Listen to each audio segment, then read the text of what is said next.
First, we create a new layer. Now let's create a selection where you would like the light effect to be. Now add a gradient that goes from 100 to 0%. The color doesn't matter yet.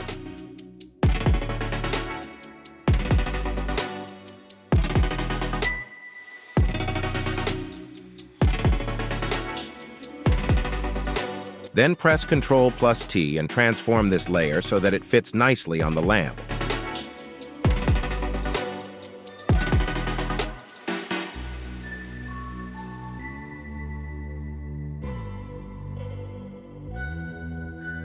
After this, rasterize the layer.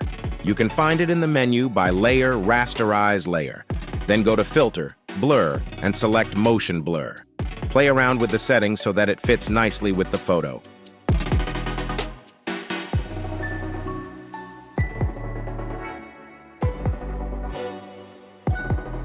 Now let's remove the excess light effect, if this is also the case with you.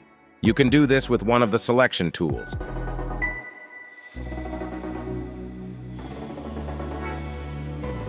You can still adjust the color if you want. Double-click on the layer, then go to Color Overlay and play around with the color so that it fits nicely with your photo. Did this video help you? Then please leave a like to support my channel.